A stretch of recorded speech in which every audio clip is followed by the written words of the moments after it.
கூட ரைஸில் வந்து மிக்ஸ் பண்ணி சாப்பிடும்போது சும்மா அப்படி இருக்கும் அல்டிமேட்டாக. ஸோ அதுக்கு முன்னாடி வந்து பார்த்திங்கன்னா இப்போ ஆயில் சேர்த்தாச்சு. கடுகு, சோம்பு, சீரகம், வெங்காயம் வந்து கொஞ்சம் சேர்த்துட்டேங்க.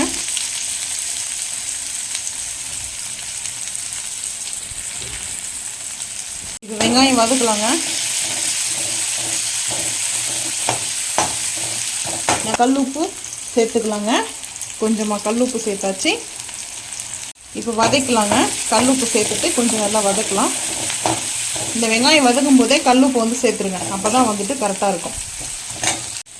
வெங்காயம் பார்த்திங்கன்னா வதங்கினதுக்குங்க. இன்னும் கொஞ்சம் வதங்கணும். வதங்கினதுக்கப்புறம் நம்ம தக்காளியை பொடிசாக கட் பண்ணி வச்சுருக்கிற தக்காளியை வந்து சேர்த்துடலாம். இப்போ லைட்டாக வந்து பார்த்திங்கன்னா வதங்கிடுச்சு.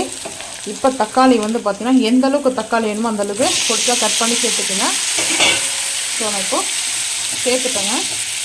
தக்காளி நல்லா வந்துட்டு வதங்கட்டும். வதங்கினதுக்கப்புறம் பார்த்துக்கலாம். தக்காளி நல்லா வதங்கிடுச்சிங்க. இந்த நேரத்தில் வந்து பார்த்திங்கன்னா இஞ்சி பூண்டு பேஸ்ட்டு ஒரு 1/2 டீஸ்பூன் வந்து சேர்த்துக்கலாங்க. சேர்த்துட்டு கொஞ்சம் நல்லா வந்து குக் ஆகணும். இஞ்சி பூண்டு பேஸ்ட்டெல்லாம் பச்சை வாசனை போகிற அளவு. இஞ்சி பூண்டு பேஸ்ட்டு வந்து பார்த்திங்கன்னா இப்போ நம்மளுக்கு நல்லா வதங்கிடுச்சிங்க. பச்சை வாசனை போகிற அளவுக்கு. இப்போது காஷ்மீரி மிளகாய் பவுடர் வந்து 1 டீஸ்பூன் நான் வந்து ஃபுல்லாக எடுத்துக்கிறேன். ஸோ 1 டீஸ்பூன் ஃபுல்லாக எடுத்துகிட்டு ஸோ இப்போ வந்து பார்த்திங்கன்னா மிக்ஸ் பண்ணிக்கலாங்க. நல்லா மிக்ஸ் ஆகிட்டதுக்கப்புறம் பெருங்காயம் கொஞ்சமாக சேர்த்துக்கலாம். ஸோ அவ்வளோதான். இந்த தக்காளி தொக்கு வந்து பார்த்திங்கன்னா சட்னி தொக்கு கிரேவின்னு சொல்லலாம். ஒன் ஆஃப் ஃபேவரட் டிஷ் வந்து பார்த்திங்கன்னா எனக்கு ரொம்ப ரொம்ப பிடிக்கும். ஸோ இப்போ ரெடி ஆகிடுச்சிங்க. வந்து பார்த்திங்கன்னா புதினா கொஞ்சம், கொத்தமல்லி, இன்னும் கொஞ்சம் புதினா சேர்த்துட்டு நல்லா வாசனைக்கு கம்மன்னு சேர்த்தாச்சுங்க. நல்லா ஒரு கலர்ஃபுல்லான டிஷ்ஷு ரெடி ஆகிடுச்சிங்க.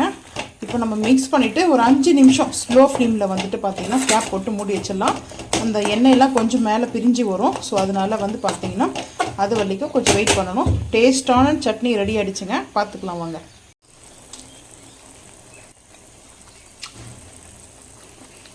அவ்வளோதாங்க, ரெடி ஆகிடுச்சிங்க. அருமையாக வந்து பார்த்திங்கன்னா கொஞ்சம் அந்த அடுப்பு ஆஃப் பண்ணிடலாங்க.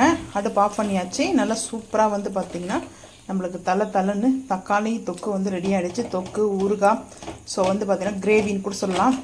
இது சப்பாத்தி, பூரி, இட்லி, தோசை காம்பினேஷன் சூப்பராக இருக்கும். ஸோ ரைஸ்க்கு வந்து பார்த்திங்கன்னா மிக்ஸ் பண்ணி சாப்பிடும்போது அவ்வளோ அல்டிமேட்டாக இருக்குங்க. ஸோ இதுதான் யாருக்கு ரொம்ப பிடிக்குன்றதை மறக்காமல் வந்து கமெண்ட் பண்ணுங்கள். ஸோ இந்த வீடியோ பிடிச்சா லைக் பண்ணுங்கள், ஷேர் பண்ணுங்கள், சப்ஸ்கிரைப் பண்ணுங்கள், பெல் ஐக்கான் வந்து கிளிக் பண்ணுங்கள், மறக்காமல் வந்து ஃபாலோ பண்ணுங்கள். அப்போ தான் நம்ம போகிற வீடியோ உங்களுக்கு நோட்டிஃபிகேஷன் வரும். பாய்.